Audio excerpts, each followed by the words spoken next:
سورۃ النحل اور سورۃ بنی اسرائیل یہ دونوں صورتیں مکی ہیں، یعنی مکہ مکرمہ میں یہ دونوں صورتیں نازل ہوئی ہیں۔ سورۃ النحل میں چونکہ نحل کہتے ہیں یہ مکھی کو، شہد کی مکھی کو، شہد کی مکھی کا تذکرہ اللہ ذوالجلال والاکرام نے اس صورت میں کیا ہے کہ ہم نے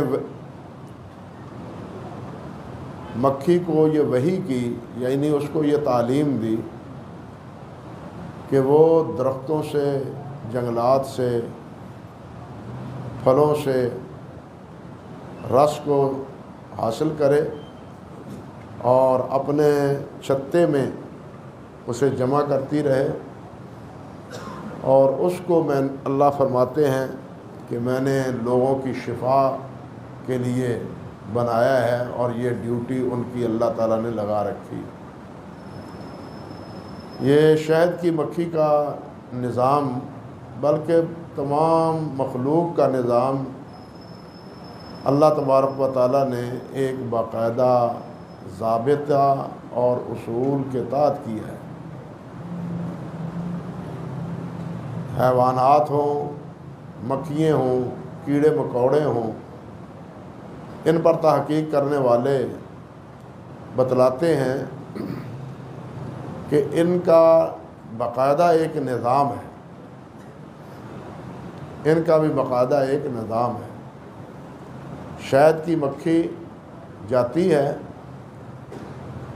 اور وہ اپنی ملکہ سے اجازت لے کے جاتی ہے، منمانی نہیں کرتی، منمانی نہیں کرتی، اس سے اجازت لے کے جاتی ہے۔ شہد لے کے آ کے ملکہ کے سامنے پیش کرتی ہے، اور پھر وہ چھتے میں اس کو اڑیلتی ہے، تبدیل کرتی ہے۔ اللہ اکبر کبیرہ۔ اور جس راستے پر وہ جاتی ہے، وہ اگرچہ میل کا ہو، 2 میل کا ہو، کتنے میل کا بھی کیوں نہ ہو، اسی راستے پر اس مکھی نے واپس آنا ہوتا ہے۔ یعنی کتنا اللہ تبارک و تعالیٰ نے اسے شعور بخشا ہے کہ جس راستے سے جاتی ہے اسی راستے سے وہ واپس آتی ہے۔ پھر جو وہ شہد تیار کرتی ہے، اس کے ذائقے اور اس کے رنگ میں بھی اللہ ذوالجلال والاکرام نے فرق رکھا ہے۔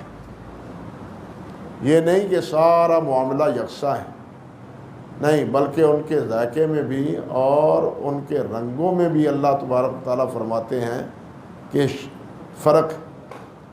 اور یہ سارے کا سارا جو ہے اللہ تعالیٰ نے فرمایا کہ فی شفاء للناس، اس میں لوگوں کے لیے شفا ہے، اور بلا شبہ شفا ہے، اس میں کوئی شک نہیں۔ قرآن مجید بذات خود شفا ہے، اور بعض حضرات تو ہمارے، میں نے اپنے مشائخ سے سنا ہے کہ یہ بارش کا پانی، شہد، اور شہد بھی وہ حاصل کیا ہوا جو حلال کمائی کا ہو، اس کو اگر ملا کے استعمال کیا جائے تو اس کا فائدہ 2 چند ہوتا ہے، زیادہ فائدہ ہوتا ہے اس کا۔ بہرحال کہنے کا مقصد صرف یہ تھا کہ مکھی شہد کی جو ہے اس کے تذکرے کی وجہ سے اس سورت کا نام سورۃ النحل ہے، اور اس کی ابتدا اللہ سبحانہ و تعالی نے جو فرمائی ہے وہ کیا ہے؟ اتی امر اللہ فلا تستعجلوہ سبحانہ و تعالی عما یشرکون۔ مشرکین، کفار یہ ہمیشہ مطالبہ کیا کرتے تھے کہ اللہ کا عذاب آتا کیوں نہیں؟ آپ ہمیں ہمیشہ ڈراتے رہتے ہیں کہ عذاب آئے گا۔ آخرت کا عذاب تو ہے ہی ہے، قبر قیامت کا، دنیا کے عذاب سے بھی آپ ڈراتے ہیں کہ پہلی قومیں وہ بھی اللہ تعالیٰ کے عذاب میں دھر لی گئی تھی، کہیں تمہارا انجام بھی پہلی قوموں کی طرح نہ ہو۔ یہ آپ ڈراتے رہتے ہیں، حتیٰ کہ ایک جگہ تو اللہ تعالیٰ نے ذکر کیا اتنے بدبخت اور بد نصیب تھے، کہنے لگے کہ یہ جو قیامت سے تم ڈراتے رہتے ہو نا، یہ قیامت کا عذاب ہمیں دنیا میں ہی آ جائے، پتہ چل جائے ہمیں کہ واقعی قیامت ہے۔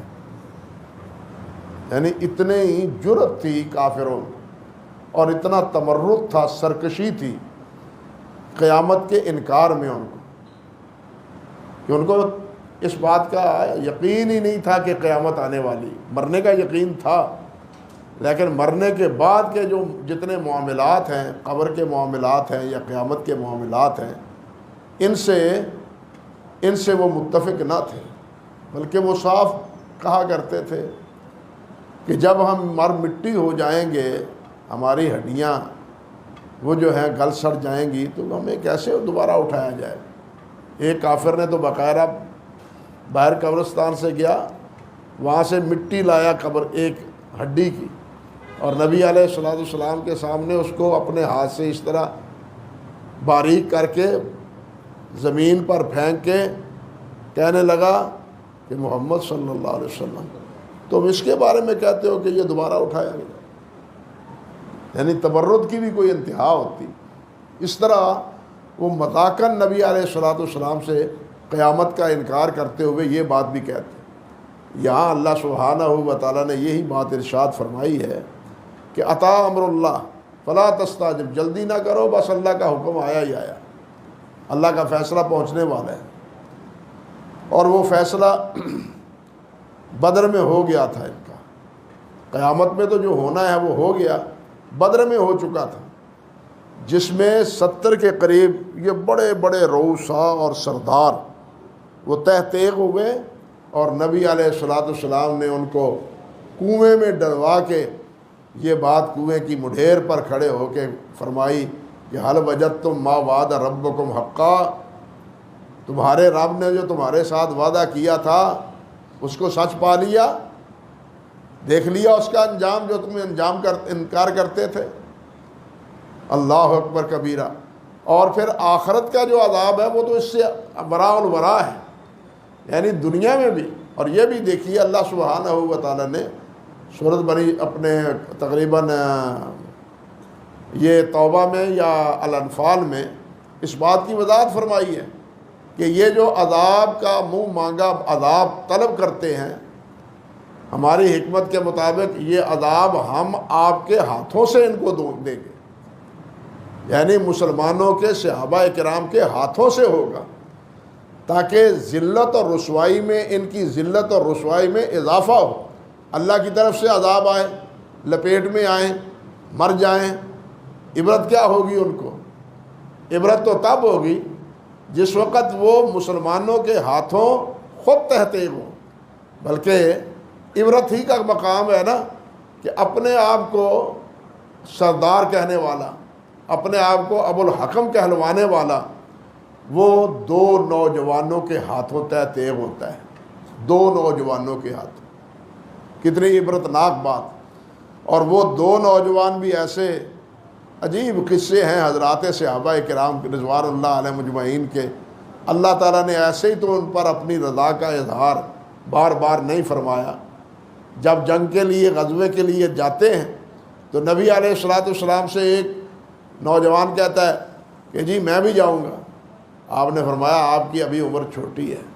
فرمایا نہیں، تجربہ کر کے دیکھ لو، میری عمر ٹھیک ہے، میں دشمن کے ساتھ مقابلہ کر سکتا ہوں۔ نبی علیہ السلام نے اس کا جذبہ دیکھ کے اجازت دیتی کہ ٹھیک ہے تم بھی شامل ہو جاؤ۔ اس سے کچھ چھوٹا وہ نبی علیہ السلام سے عرض کرتا ہے حضور میں بھی جاؤں گا، میں بھی جاؤں گا، میری اور اس کی کشتی کرا کے دیکھ لو، اگر میں اس کو گرا دوں تو پھر مجھے اجازت دینا، میں بھی جاؤں گا۔ آپ اندازہ کریں میدان کارزار میں اترنا ہے، زندگی اور موت کا مسئلہ ہے، اور اس میں انہوں نے ایک دوسرے سے کوہ سبقت لینے میں کیا کیا مثالیں رقم کی، چھوٹے ہونے کے باوجود۔ اور پھر یہی عبد الرحمن بن عوف سے پوچھتے ہیں رضی اللہ تعالیٰ عنہ سے، چچا وہ جو سردار آپ کہتے ہیں وہ ہے کون؟ کون ہے وہ جو ہمارے نبی صلی اللہ علیہ وسلم کے بارے میں بد کلامی اور بد زبانی کرتا ہے؟ حضرت عبد الرحمن میں اشارہ کیا، وہ جو گھوڑے پہ چڑھا ہوا ہے، بدماش وہ ہے، گھوڑے پر چڑھا ہوا۔ ان دو نوجوانوں نے اس پہ حملہ کیا اور اس کو گھوڑے سے گرا دیا، بری طرح زخمی ہوا، کرا رہا تھا۔ اب دیکھیے عبرت کا نشان، کرا رہا تھا، موت و حیات میں کشمکش میں مبتلا تھا کہ اس حالت میں حضرت عبداللہ بن مسعود رضی اللہ تعالی عنہ ہو جاتے ہیں۔ عبداللہ بن مسعود سب سے کمزور صحابی تھے، پتلے دبلے، مختصر سا ان کا وجود۔ ایک دفعہ پیلو کا درخت ہوتا ہے نا جس کے مسواک بنتی ہے، اس پر چڑھے ہوئے تھے اور اس کی ٹہنیاں توڑ رہے تھے مسواک بنانے کے لیے، اور درخت جو ہے نا وہ ہل رہا تھا اور یہ بھی ہل رہے تھے۔ صحابہ کرام ہنسنے لگے، کہیں گر نہ جانا، خیال رکھنا اپنا، گر ہی نہ جانا۔ نبی علیہ السلام فرمانے لگے، اور تم عبداللہ بن مسعود کی کمزوری کا لحاظ رکھتے ہو؟ عبداللہ بن مسعود کی یہ جو ٹانگیں پتلی دبری تم دیکھتے ہو، قیامت کے دن وزن اعمال میں یہ اود پہاڑ سے بھی زیادہ وزنی ہوں گی، اس سے بھی زیادہ یہ وزنی ہوں گی جن ٹانگوں کو تم پتلا دبلا کہہ رہے ہو اور مذاق کر رہے ہو عبداللہ بن مسعود رضی اللہ تعالی عنہ سے۔ یہ عبداللہ بن مسعود رضی اللہ تعالی عنہ اس بدماش کے پاس جاتا ہے، ابو الحکم کے پاس، جو کہلواتا تھا معاذ اللہ ابو جہل کے پاس۔ ابو الحکم تو مشرکین کفار کہتے تھے، نبی علیہ السلام نے اس کا نام ابو جہل رکھا تھا۔ تو ابو جہل کے پاس جاتا ہے اور اس کا سر پکڑ کے اس کی گردن اتارنا چاہتا ہے۔ یہ دیکھتا ہے، کون ہو؟ او کون ہو؟ میں عبداللہ بن مسعود ہوں۔ کہنے لگا، او ہماری بکریوں کے چرواہے، تم میرا سر جدا کرنے کاٹنے کے لیے آئے ہو؟ خیال رکھنا، کاش کوئی بڑا بہادر آ کے میرا سر کاٹتا، اور تم اس طرح کرنا کہ سر کاٹنا ہی ہے تو اوپر سے نہ کاٹنا، نیچے سے کاٹنا، تاکہ سروں میں پڑا ہوا سر لوگوں کی نگاہوں میں محسوس ہو کہ یہ کسی سردار کا سر ہے۔ اب آپ اندازہ کریں کہ اللہ ذوالجلال نے اس متکبر کے غرور کو کس طرح پامال کیا ہے اور کس طرح اس کو عبرتناک موت دی ہے کہ سب سے کمزور صحابی رضی اللہ تعالیٰ عنہ عبداللہ بن مسعود اس کا گلا کاٹ رہے ہیں۔ یہ عبرت کی جا ہے، عبرت کا مقام ہے۔ اسی لیے اللہ سبحانہ و تعالیٰ نے فرمایا تھا کہ میں تمہارے ہاتھوں سے ان کو عذاب دوں گا۔ تو یہ عذاب ان کو بدر میں آ پہنچا، اور آخرت کا عذاب تو اللہ سبحانہ و تعالیٰ نے ان کا مقدر کیا ہوا ہے۔ اور نبی علیہ السلام نے یہ بات فرمائی بھی تھی کہ حل وجدتم ما وعد ربکم حقا، کیا تم نے اللہ تعالیٰ کے نے جو تمہارے ساتھ فیصلہ کیا تھا وہ حق پا لیا تم نے؟ اس طرح اس صورت کی ابتدا میں اللہ سبحانہ و تعالیٰ نے یہ بات فرمائی کہ اتا امر اللہ فلا تستعجلوا، اللہ کا فیصلہ بس آنے والا ہے تمہارے بارے میں، جلدی نہ کرو، بہت قریب ہے وہ فیصلہ۔ سبحانہ و تعالی عما یشرکون، یہ مذاق کرتے تھے کہ آتا کیوں نہیں ہے، یہ آتا کیوں نہیں ہے، عذاب آتا کیوں نہیں ہے؟ اللہ نے فرمایا اللہ تعالیٰ تمہارا پابند ہے کوئی؟ اللہ اپنی مرضی کا پابند ہے، اپنی مرضی کرتا ہے، اپنا ارادہ ہے اللہ تعالیٰ کا، تمہارے ارادے کا اور تمہاری مرضی کا پابند نہیں ہے۔ اللہ پاک ہے ہر عیب سے، ہر نقص سے کہ وہ تمہارا تابع دار بنا رہے ہیں۔ اللہ کا تو پکار یہ ہے، اللہ کی بات تو یہ ہے کہ ساری دنیا اللہ کی اطاعت گزار بنے، اور بدبختو تم اپنے آپ کو اللہ کو اپنا تابع دار بنانا چاہتے ہو۔ اللہ پاک ہے وَتَعَالَى عَمَّا يُشْرِكُونَ، اور بہت بلند و بالا ہے ان سے جس کے ساتھ تم اللہ کے شریک کر رہے ہو، یعنی اللہ کا شریک جن کو بنا رہے ہو، یہ لات، یہ عزا، یہ حبل، یہ منات، یہ سارے ان کی حیثیت ہی کیا ہے اللہ سبحانہ و تعالیٰ کی طرف مقابلے میں۔ اللہ فرماتے ہیں يُنَزِّلُ الْمَلَائِكَةَ بِالرُّوحِ مِنْ أَمْرِهِ عَلَىٰ مَنْ يَشَاءُ مِنْ عِبَادِهِ، اللہ ذوالجلال جس کو چاہتا ہے نبوت سے سرفراز فرماتا ہے تمہیں بڑا اعتراض ہے میرے نبی محمد صلی اللہ علیہ وسلم پر، لیکن یہ میرا فیصلہ ہے۔ اللہ جس پر چاہتا ہے جبرائیل کو بھیج دیتا ہے۔ فرمایا ان انذروا اللہ لا الہ الا انا فاتقون، اور وہ نبی یہ کہہ رہا ہے، ڈراتا ہے بتلاتا ہے کہ لوگوں اللہ سے ڈرو، اللہ کے علاوہ کوئی معبود نہیں ہے۔ انذروا، نبی کا مشن کیا ہے کہ اللہ سے ڈرو، نافرمانیوں سے بچو، اور اللہ وحدہ لا شریک ہی کی عبادت کرو۔ پھر بتلایا کہ اللہ کون ہے، فرمایا خلق السماوات والارض بالحق تعالی عما یشرکون، فرمایا اللہ وہ ہے جس نے آسمانوں کو پیدا کیا، جس نے زمین کو پیدا کیا، جو تمہارے معبود ہے جن کی تم عبادت کرتے ہو، انہوں نے زمین و آسمان میں سے کس چیز کو بنایا ہے، کس چیز کو انہوں نے پیدا کیا ہے، کیا چیز انہوں نے ایجاد کی ہے؟ اللہ تعالیٰ نے سب کچھ پیدا کیا ہے۔ خلق الانسان من نطفۃ فاذا هو خصیم مبین۔ او انسان تو اپنے آپ کو تو دیکھ، تو ہے کیا، کس سے پیدا کیا اللہ نے تمہیں؟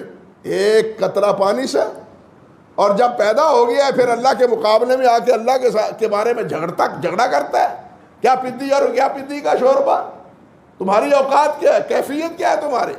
یوں اللہ سبحانہ و تعالیٰ نے پہلے اپنی توحید کا تذکرہ کیا، پھر اپنی ربوبیت، حیوانات کو پیدا کرنا، اور پھر گھوڑوں کو، اور اسی طرح یہ خیل، بغال، حمیر، ان کو پیدا کرنا، اور ان کو انسانوں کی خدمت گزاری کے لیے اللہ ذوالجلال کا بنانا بطور احسان اللہ ذوالجلال نے ذکر فرمایا ہے۔ اور پھر جا بجا اسی صورت میں یہاں پہلے ذکر کیا کہ اللہ نے یہ سب کچھ پیدا کیا ہے، لیکن تم بتلاؤ کہ جن کو تم پوجتے ہو، جن کی تم پوجا کرتے ہو، عبادت کرتے ہو، انہوں نے کیا پیدا کیا ہے؟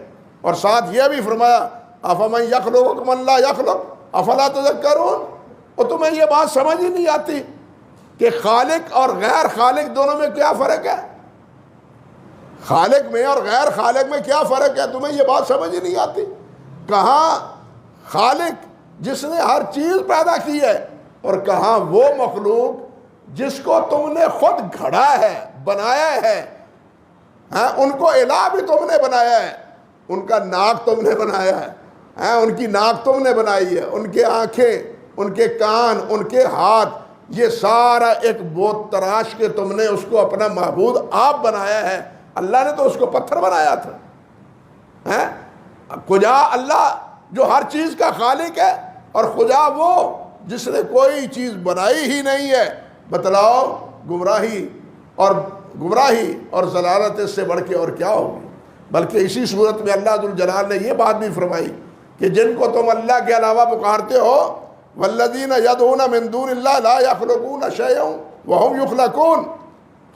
اللہ اکبر، انہوں نے تو کوئی چیز پیدا کی ہی نہیں کی، کوئی چیز پیدا نہیں کی انہوں نے۔ وہم یخلقون، وہ خود پیدا کیے گئے۔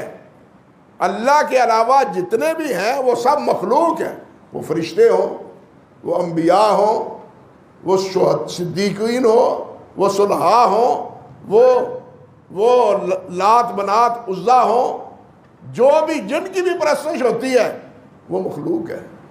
خالق صرف ایک اللہ وحدہ لا شریک ہے۔ اللہ نے ہر چیز بنائی ہے، انہوں نے کوئی چیز پیدا نہیں کی، بلکہ وہ خود پیدا کیے گئے ہیں، بنائے گئے ہیں۔ حالت یہ ہے، فرق یہ ہے۔ اور ساتھ کیا فرمایا؟ اموات غیر احیاء، اور یہ زندہ بھی نہیں رہنے والے، بلکہ وقت آئے گا یہ مر جائیں گے، سب ختم ہو جائیں گے۔ یہ سانس جو آ رہا ہے یہ رک جائے گا۔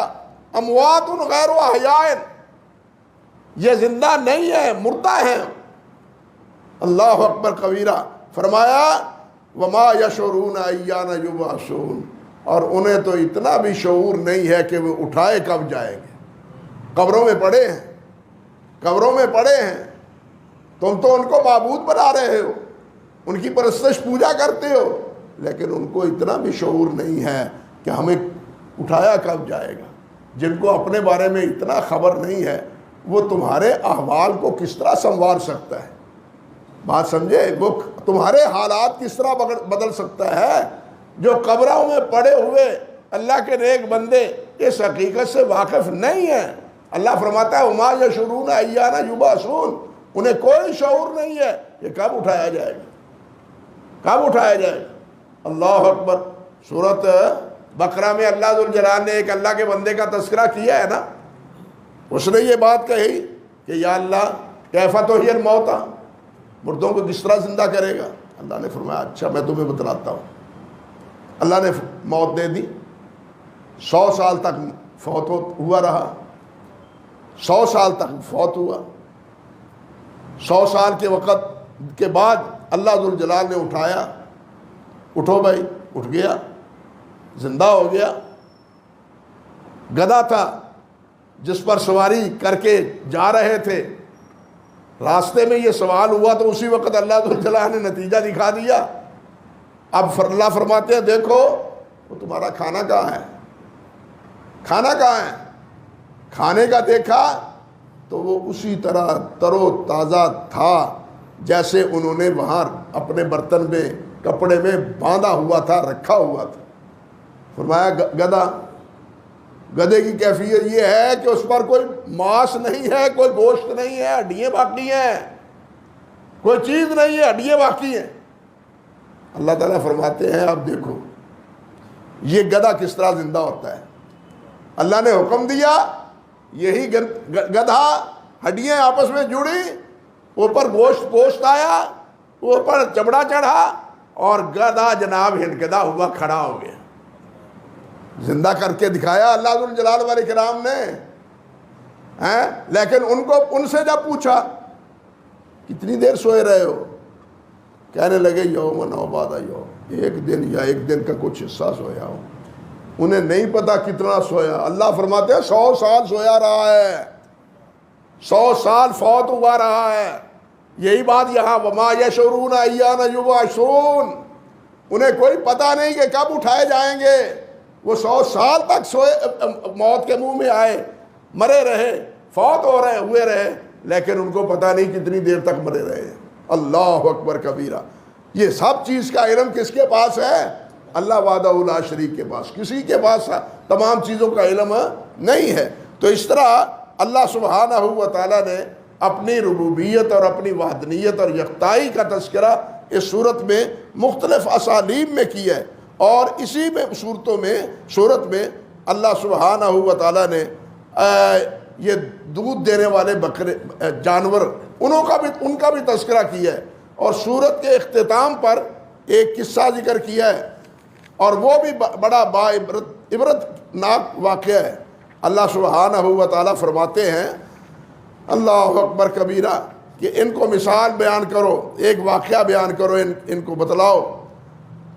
ہوا کیا کہ اللہ سبحانہ و تعالیٰ نے ایک بستی اچھی خاصی رہتے تھے، خوش خرم تھے، ہر قسم کا رزق اللہ سبحانہ و تعالیٰ کی طرف سے انہیں پہنچ رہا تھا، بے خوف وہ زندگی گزار رہے تھے۔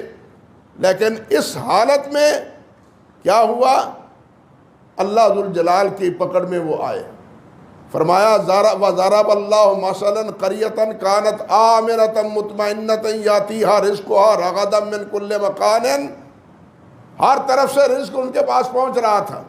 حضرت عبداللہ بن عباس فرماتے ہیں رضی اللہ تعالیٰ عنہ کہ اس سے مراد مکہ مکرمہ کی بستی ہے، مکہ مکرمہ ہے، جس کے بارے میں خود اللہ ذوالجلال نے فرمایا اللہ اکبر یجبا الیہ ثمرات کل شیء، ہر چیز کے پھل وہاں جمع ہو رہے ہیں۔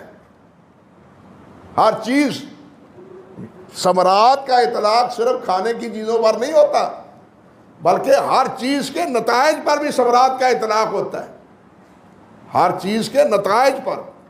دیکھیے ایک حدیث میں آتا ہے، نبی علیہ السلام نے فرمایا، لمبی روایت ہے، نبی علیہ السلام نے فرمایا کہ اللہ تعالیٰ ملک الموت کو بھیجتے ہیں اپنے بندے کے پاس، اور وہ اللہ تعالیٰ کے بندے کے پاس جاتے ہیں، اس کا بیٹا چھوٹا نونہال ہوتا ہے، اور اس کو اس دنیا سے لے جاتے ہیں، موت آ جاتی ہے، اس کا روح قبض کر کے لے جاتے ہیں۔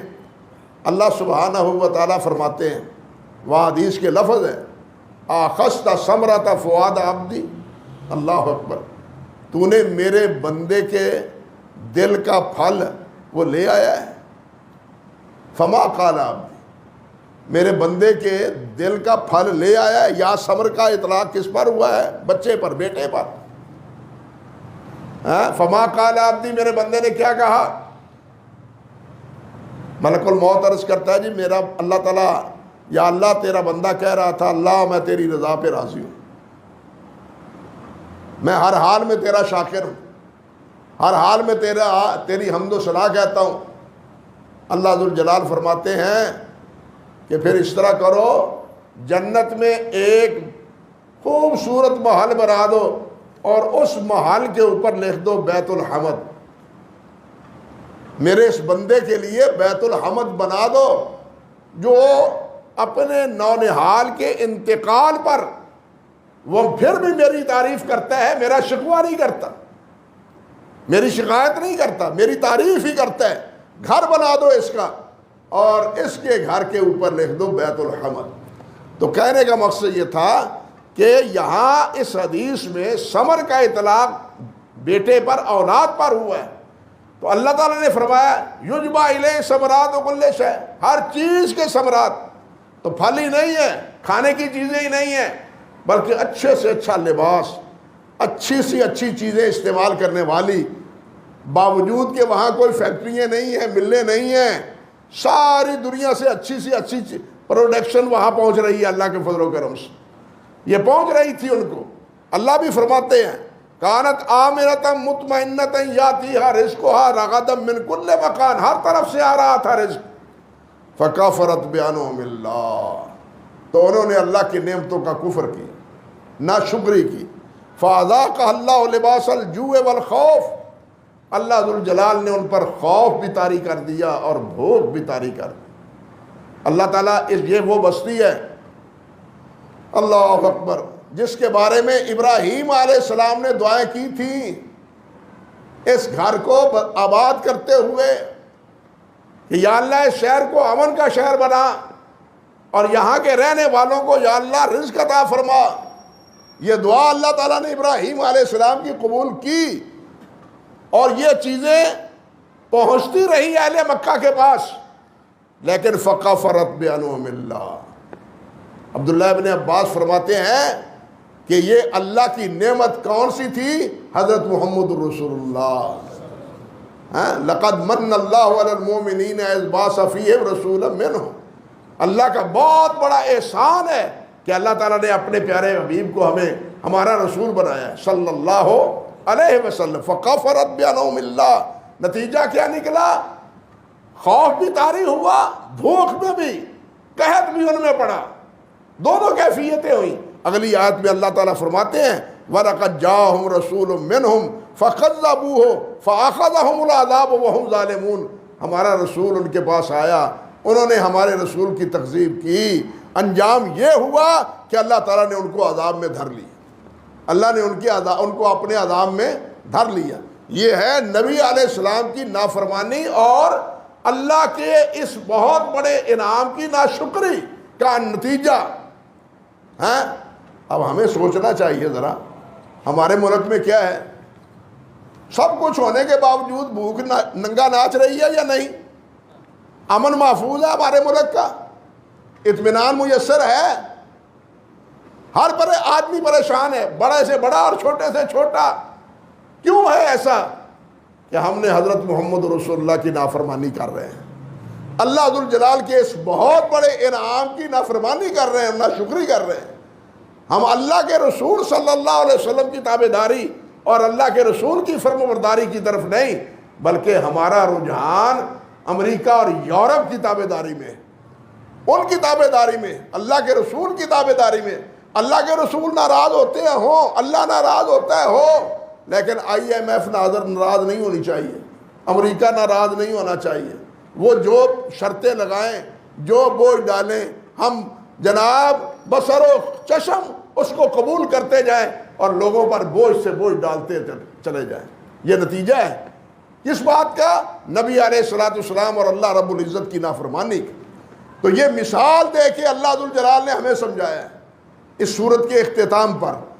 تو یہ عبرت اس وقت ان کے لیے تھی، اور یہ آیت ہمارے لیے بھی عبرت کی باعث کہ ہمیں اگر عزت پانی ہے، اللہ کے ہاں سرخرو ہونا ہے تو اس کی ایک ہی سبیل ہے، ایک ہی راہ ہے، دوسری کوئی راہ نہیں۔ اور وہ راہ کیا ہے؟ اللہ اور اللہ کے رسول کی تابعداری، اللہ اور اللہ کے رسول کی فرم برداری، جو صحابہ کرام رضوان اللہ علیہ مجمعین کا مشن تھا۔ صحابہ کرام کا بھی یہی مشن تھا کہ وہ کسی کی کوئی پرواہ نہیں کرتے تھے، انہیں پرواہ صرف اللہ اور اللہ کے رسول صلی اللہ علیہ وسلم کی تھی۔ اس کے بعد اللہ آپ کا بھلا کرے، سورۃ الاسراء ہے، سورۃ بنی اسرائیل ہے۔ اس کی ابتدا واقعہ اسراء سے ہوتی ہے، اسی لیے سیر سے، اسی لیے اس کا نام سورۃ الاسراء بھی ہے، یعنی وہ سورت جس میں نبی علیہ السلام کی سیر کا تذکرہ ہے۔ اور یہ سیر اللہ ذوالجلال والاکرام نے اپنے حبیب صلی اللہ علیہ وسلم کو نبوت کے تقریباً 12ویں سال کروائی تھی۔ اب یہاں یہ بھی دیکھیے عجیب بات ہے، لمبی ہو جاتی ہے بات، اللہ اکبر، کہ حضرت سیدہ خدیجہ الکبریٰ ان کا انتقال ہو چکا ہے، ابو طالب وہ بھی فوت ہو چکے ہیں۔ یہ دونوں دلاسا دینے والے تھے نبی علیہ السلام، حوصلہ دینے والے تھے اور ہمت بڑھانے والے تھے۔ ابو طالب نے صاف صاف کہا تھا، آج بھی اس کے قصیدے میں موجود ہے، کہ آپ تم کہتے ہو کہ میں محمد کو چھوڑ دوں گا یا محمد تک تمہارے ہاتھ پہنچیں گے، یاد رکھو ہماری لاشوں پہ سے گزر کر تمہارے ہاتھ محمد تک پہنچیں گے، ہم محمد رسول اللہ کا ہر صورت دفاع کریں گے۔ یہ ابو طالب کے نے کہا تھا، اور اس کے یہ اشعار آج بھی تاریخ کی کتابوں میں موجود ہیں۔ اور یہی کیفیت حضرت باہر سے جو کچھ کفار مکہ آپ سے کرتے تھے، حضرت خدیجہ الکبریٰ حوصلہ دیتی تھی، صبر کی تلقین کرتی تھی، اور ابو طالب بھی اسی طرح ہم نوائی کرتا تھا۔ سرداران قریش اکٹھے ہو کے آئے بھی تھے کہ چچا کو سمجھائے، نبی علیہ السلام کے چچا کو، لیکن چچا نے نبی علیہ السلام کو جب سمجھایا تو پھر نبی علیہ السلام نے بھی صاف صاف فرما دیا کہ چچا یہ نہیں ہو سکتا، یہ نہیں ہو سکتا، تم بھی اگر میرا ساتھ چھوڑنا چاہتے ہو تو چھوڑ دو، میں جو ڈیوٹی میری اللہ نے لگائی ہے میں وہ ڈیوٹی اس میں ادا کرنے میں کوتاہی نہیں کروں گا، اگرچہ یہ آسمان سے سورج نیچے لے کے آ جائیں، چاند لے کے آ جائیں، میں پھر بھی اس حق کی آواز کو پست نہیں ہونے دوں گا۔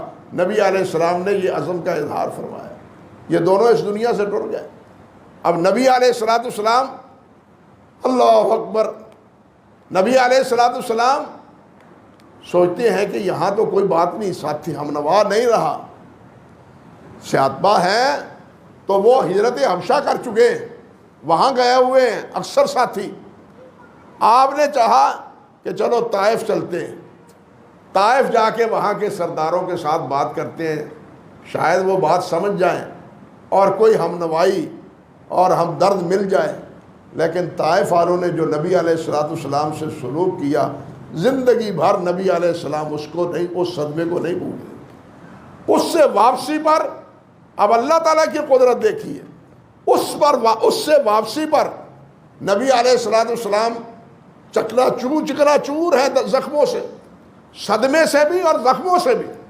واپسی پر جب مکہ کی سرزمین میں آتے ہیں تو جہاں آج مسجد جن بنی ہوئی ہے، یہ صفا ہے نا، مروہ اور صفا سے آگے جائیں، پہلے تو چھتا بازار ہوتا تھا، اب تو وہ نشان ہی ختم ہو گیا۔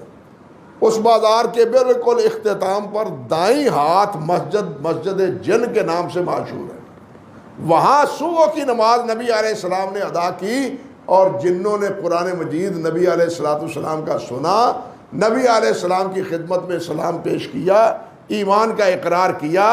اللہ ذوالجلال والاکرام نے گویا نبی علیہ السلام کو یہ بتلایا اور اشارہ فرمایا کہ یہ انسان اگر مکے والے تمہارے قدردان نہیں ہیں تو انسان